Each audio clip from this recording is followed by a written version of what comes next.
systematically done. Praise be to Allah. So, and that word for sons is abna'akum. Abna'akum. Come from the word bana. You know, the Prophet sallallahu alaihi wasallam, not salam, but sallam. There's a difference between sallallahu alaihi wasallam and sallallahu alaihi wasallam. Just making a little expression for you. Salam is an internal noun. Sallam is a verb with extra action in it. It's got a shadda on that middle letter, which means it's energetic. And so we said sallam because we're energetically pursuing peace. All right? Not just haphazardly. Salam does mean peace, but you're not involved in the activity. It's just naming what's already been done. So if you're thinking that, well, I have a choice, I can say sallallahu alayhi wa sallam if I want to. Yes, you can, but you won't be saying what we're instructed to say. It's sallam. Sallam. All right. I'm just sharing a little something with so that we can upgrade our. When we know better. We do better, you see, and that's what's going to take in order for us to reach our goal. And we're trying to do better, then we have to act based on improved knowledge. All right. So, when the Prophet was asked about what is Islam, he used that same term. He says, "Buni al-Islam," come from the word "bana." Buni al-Islam. Al-Islam is built on bunya. I'm not going to go through those. You know it's five. But bunya, bana, abna'akum, all the same. And those words are kin. They are kin to each other. In other words, according to the Arabic scholars, of which I'm not one, but I do look at their books and things, and they say that in the Arabic language, words that are derived from a root word carry, I didn't use this term, I mean, carry the genetic expression of the root, just like a child has the DNA from the father. Where words that come from a root word, they have the DNA from that root word. It has something to do with this meaning. I'll give you a quick example so that you can see, regardless to how far off it may seem. This is why I want to give you this one. The term that's used in the Quran quite frequently says azabun azim, and that's translated as a terrible punishment. Azabun azim. Azab is the word for punishment, but it comes from the word azuba, and azuba means to be sweet. So then what does punishment have to do with sweetness? As somebody who has diabetes, they can tell you. Sweetness can kill you. And that's exactly what's happening with this kind of punishment. It's not like azabun alim. Alim is a hurting punishment. But azim is terrible. Why is it so terrible? Because you love, it's good, it's sweet to you. You do it, you say, boy, you know you ought to put that crack down. Yeah, he's trying to figure out how he's going to get his next rock. You see, that's because he loves it. So that's just to show you, and that's the kind of understanding we need to have. And I share with you an ayat from the Quran. I'm trying to make this mic act right. That is in several places, but I have memorized it from Surah Yusuf, the 12th chapter, and the second ayat.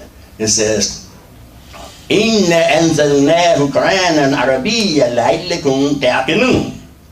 We have sent it down, or we have revealed it, in Arabic Quran, and they translate it so that you might learn wisdom. Now, I don't argue with the translators, and I'm sure they meant well, because it's necessary to economize on the words in order to make the translation be somewhat compatible with the Arabic. So I know they had to do that. But the ultimate result is that when they economize it, then it gets dumbed down. You're familiar with that word, dumbed down? So if we're only reading the Quran in it, and it's not to offend anybody, please understand that. Please understand. Don't get offended. All right? I have children. Dr. Mohammed over there, and she fits into the same thing I'm about to say. So, not this Dr. Mohammed, this Dr. Mohammed over here. All right. Her name is Fatima. All right. I do have a daughter named Farida, though, but she's not a doctor. She's a nurse. All right.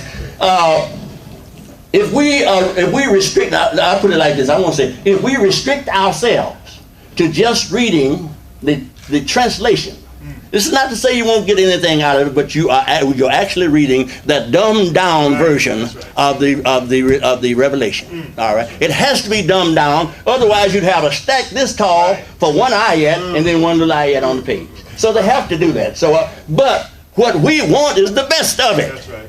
So that means, and we can get it just by learning to read the Arabic. That's right. Learning to read the Arabic. So this ayat says, they said, understand that you might get understanding. That's not wrong. But if you could read the Arabic, it would be better. You get better than an understanding from that understanding that they're telling you need to get. All right. You know, say, what do you understand when you understand? All right. You're not standing under anything. You know, you're supposed to be standing on something. All right. So the word ta'qilun is coming. The la'allakum is a compound word. Maybe you. The kum is the same kum as it's assalamu alaikum. All right. So it's the plural you, and then la'alla means maybe, possibility. The ta'qilun is the word that we need to get a better understanding of.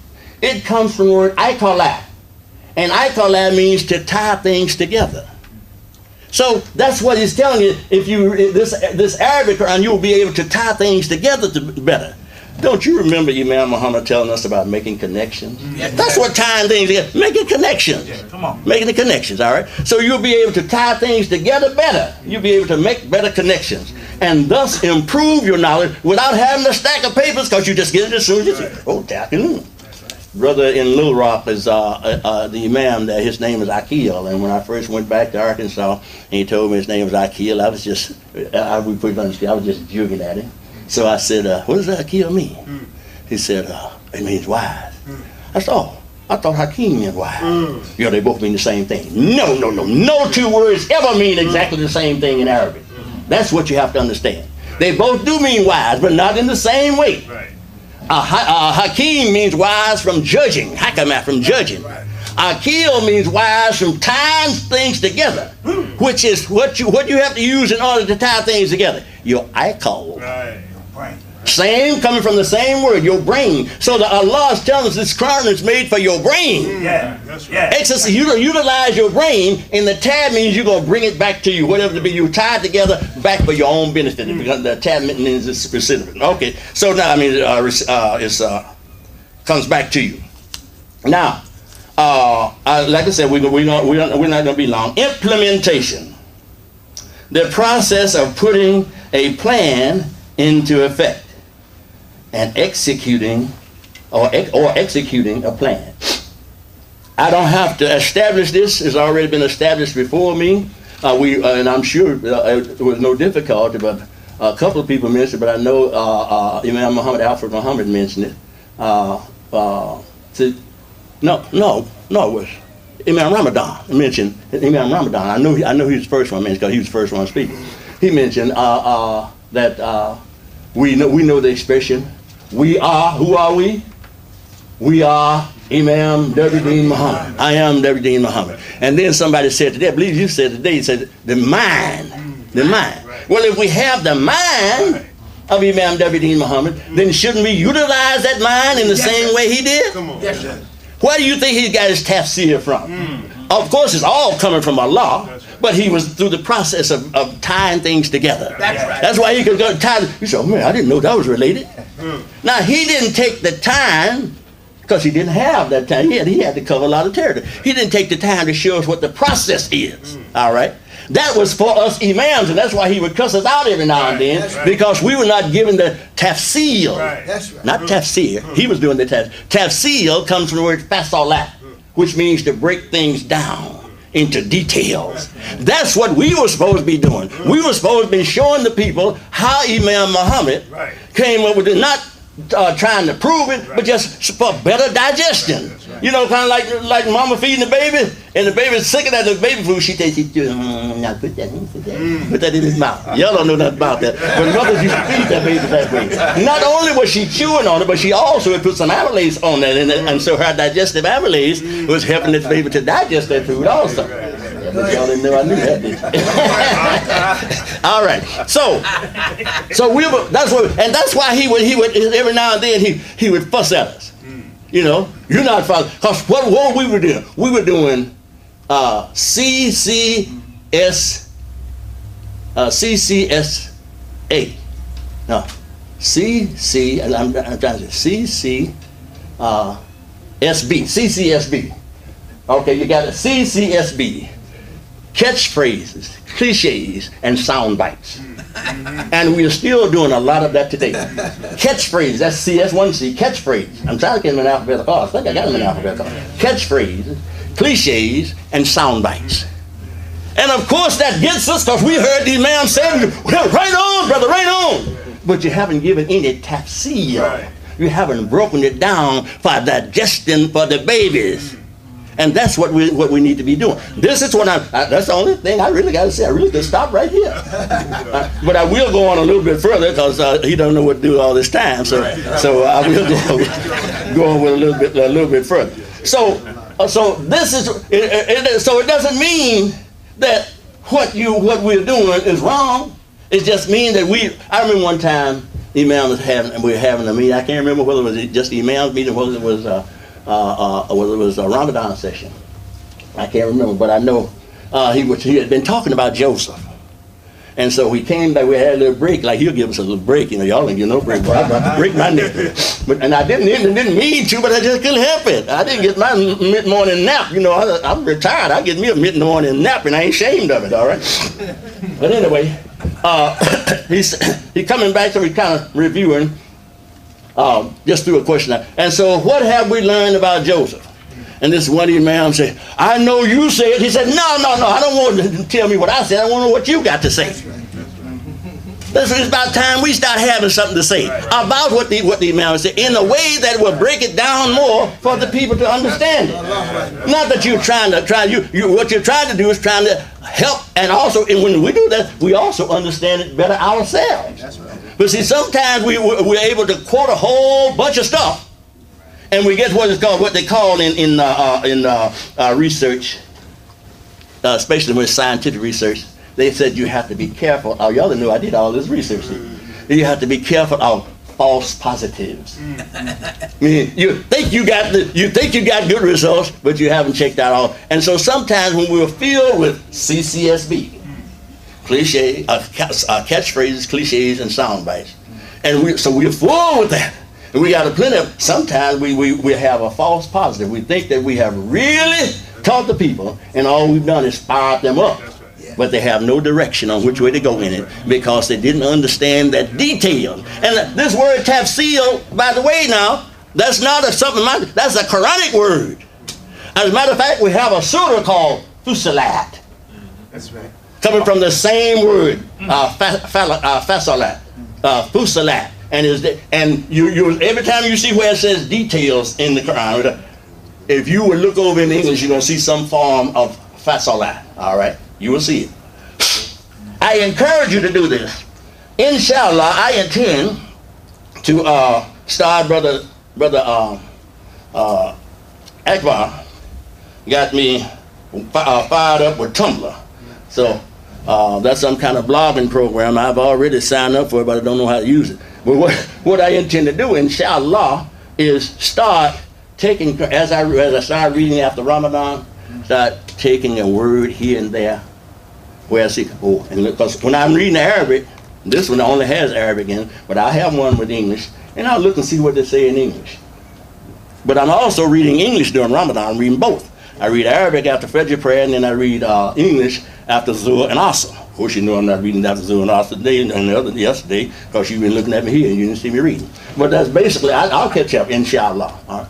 And when I read the English, I'm interested. What did it say in Arabic? So I look over to the Arabic side, see what it said.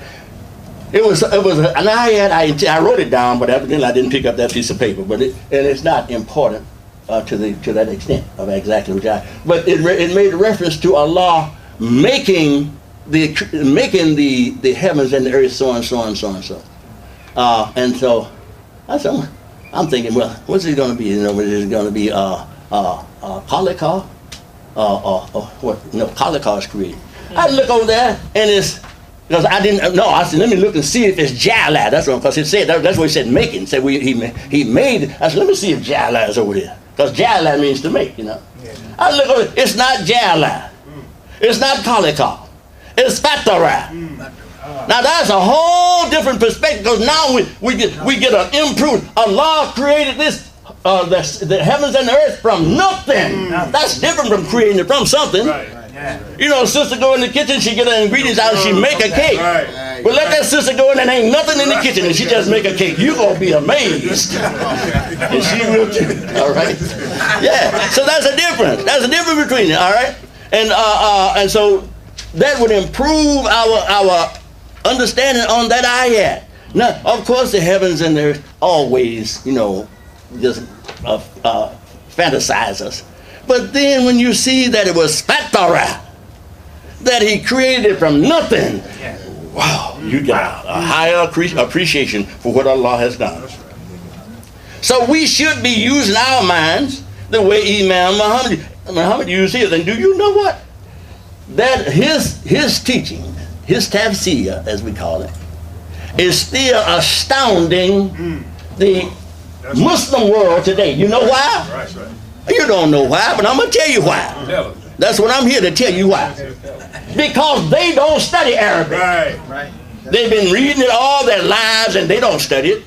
That's right. You can run into an Arab who's a hafiz. He can recite the whole Quran. Brother was telling me about one he knew about. Brother Elam was telling me one he knew about. He thought he could recite the whole Quran and thought the moon was made of cheese. Well, I don't know about that, but I know it was one up here in the heart on 153rd and Broadway. I followed them a couple of Ramadans. So I got to know them pretty well up there. We didn't have any activity going on there. This is long before the Imam passed. You know? And we didn't have any daily prayers going on anywhere out here. So I would go up there and pray with them, especially during Ramadan in particular. You know? And when he recite the Quran, sound like a Gatling gun, and didn't know nothing. Right, that's right. He didn't know anything. Now we don't want to be like that. I never did finish that embarrassing statement I was about to make when I mentioned my daughter, but I will now. If we are only reading the Arabic translation, the English translation, and this is just the truth. So just hold your fire. Don't throw anything at me. Just swallow. Take a big swallow, and say, "The nigga's right."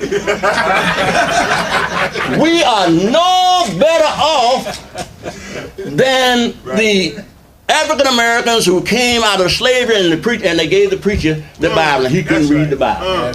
All he could do was say what the white man told him to say. And if it wasn't for Imam Muhammad, we would be in that same shape. That's what the brother means when he said reading the Quran won't do it. If it wasn't for Imam Muhammad, we would be reading the Quran just the way the Arabs or the other Muslims are reading it now. Reading it with no understanding. Yes, sir. Just a little amazement, but no understanding. Yes, sir. And there's understanding in you, and that's what it's intended for. Allah says He intended it, that you would get that those deep ties. Now you're going to tell me you don't want to do that? Oh, some of us just want to say, I just like the way it sounds. Let me teach you how to say it. Well, it's kind of hard for me. I will teach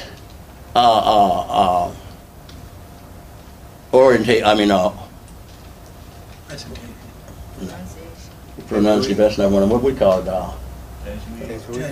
No. Who is saying it? Yes, go ahead. By the way, anytime. I was going to say, maybe this is some incentive for us to continue what we were working on immediately after Imam Muhammad passed, the Deen Publications team. When Brother Atiq Mahmoud, when he was working with us, we had in the plans to produce a Quran from our community. And Imam Muhammad was doing it before Atiq approached me. He had a desire to do it, but I haven't seen any anything in the working. But he was working with Imam Donnell Kareem and Vernon Fareed. Yeah, he was working with them on the commentary. Yes. But Imam Muhammad also wanted to produce a Quran. And I remember it was in the early 1990 when he first mentioned it to me. Maybe 92. But we had that in the plans. We got a lot of things in the plans for WDM Publications to produce. And we'll be doing this for another 100 years. But the Quran was one that was on the table. I don't know if I mentioned that to you or not, but we were working on that before we put the team together. Now, mind you, when I mentioned WDM Publications team, we have over 30, I don't have the exact number, 30 people under contract, where we have a signed agreement. My signature is on it, and their signature is on it. And they are all assigned to work on recording in a digital form, in computer or on paper, however they do best, all of the Imam Muhammad's khutbah. Alhamdulillah. Talent. Very good. Yeah, so if you got the desire to do it, we got a team. I don't know, they're not a paid team, but we got a team that can help you. Yeah. All right. What we would have to do that would meet my satisfaction is something similar to what we're doing on the first Sundays right now, and that is it would have to be DVD. And here's why. Yeah, and then we translate the DVD and put it on, ultimately put it in the book form. Use that material. Yeah, but here's what I'm saying. When you try to write it, that involves transliteration unless you have already taught, unless the people already know the syllabication system, which that's what one of the things I teach, and which most teachers, matter of fact, I don't know any teachers that teach the syllabication system. They just teach you how to say it. But there are actually 4 types of syllables, only 4 types of syllables in the Arabic language, only 4. All right. And so we teach yes, I would be glad to do it, but I don't want to get involved in transliteration, I mean trying to spell Arabic with English letters. That's what I mean by transliteration. And the reason why, not only does it cripple you, but it also, you're going to come up short. You're going to come up short because for the simple reason that there are some Arabic letters that... Maybe I used the wrong word. No, I wasn't. No, I'm not different from what you're saying. No, you didn't use it. I wasn't different from that. No, I was completing a comment that I had started before you said it. No, I wasn't different with that. No, no. Now, what Atiq was saying, I think he obviously talked about the Quran, like the Qurans, the Yusuf Ali Qurans we get. He want us to have a Quran produced by our community. Yeah. No, nothing wrong with that. Yes, sir. No. And what we would do is use the ta'akilun process. Right. In order to get a translation that would be more suitable for us. Right. All right. But I wouldn't want to, like I said, I wouldn't want to try to write Arabic words with English letters. All right. But yes, for a translation, yes. And then we would come up with something that reflects the spirit of Imam Deen Muhammad. Right. Because whether you know it or not, you're not satisfied with that English translation. It's only because we have the comfort of the tafsir of Imam Deen Muhammad that makes us feel so good. That's what makes us feel so good. But what we have to come to agreement with ourselves on, and that is that not only do we want to have the tafsir of Imam Muhammad, we want to know how to do this ourselves, because we are, who are we? We are Imam Deen Muhammad. So we don't want to be walking around here phony. I'm Muhammad Ali, but I never did learn how to box. No, if you're Muhammad Ali, you should know something about boxing. Even if you can't box anymore, you still should know something about it. All right. So, but yes, sir. So, put me down, because but I wanted to make this comment also. I want to express my appreciation for what has happened so far with the first Sunday, and that is having the opportunity to give some presentation on Arabic. But for someone to really make progress, we need more, and that's why I'm telling you, we need more than one Sunday a month. Right. Especially for the average person. Why? Because the average person not going to study till they see the teacher again. That's right. Now, if you were studying all between time, that would be different. But we are usually classroom oriented. We really believe, as they say, when the student is ready, the teacher will appear. We say when the teacher is ready, we will appear. But we ain't coming before. So, but if a person would actually study between first Sundays, they could make their progress. But some people don't even go to Mosque site where they can go over it again. That's right. And the reason why I know, because you be asking me to make you a copy. Right, that's right. And you don't have to have no copy. You already got it. Right. Already got it on. And some people are using it, because I talked to a brother from Detroit earlier this. No, I didn't talk to him. Text him earlier this week. And he was telling me he was watching the first Sunday. It was a brother from the Arkansas prison. He's actually from Detroit, but he wound up doing time in Arkansas, and that's where I met him. And he's been one of the most refined persons I ever knew. He's the only person I ever knew that had what they call overkill. Overkill. In the first 10 days of Ramadan, we had over 11,000 views. Wow. Alhamdulillah. I think it's because it was Ramadan. Yes, sir. Alhamdulillah. Usually it averages around 3,000 to 4,000 a month. Wow. But this was like in 10 days, Wow. 11,000. So alhamdulillah. I'm going to share this. Y'all won't believe this. But you know I can't even give away Arabic lessons. Free. I ain't going to say this about this brother because he's sitting here, but it's the truth. Because his work, this brother's work, this brother's work program, he had to go to work, you know. But I said, just come to my house, I'll teach you. Why I said come to my house? I said, I want you to do something. You know, I don't want to have to come to you, then I'm imposing on you. By the way, there's an ayat that speaks exactly as I didn't make that up on my own. That's right. I didn't mean to look and see who the prophet was, but there was a prophet, at least one prophet is told to say, Kul ma asalukum ajrum ma ana min al-mutakallifin. This is what Allah says. Say, I ask no reward of you, and I am not one to impose it on you. Kallifin, not khala would be like caliphate. That would be like leader. No, caliphate, mutakallifin. I'm not one to impose it on you. But you go, and I'm not going to chase you down. If you say you're coming and it don't show, then and I know you know where I am, and I was there. That's it, you know.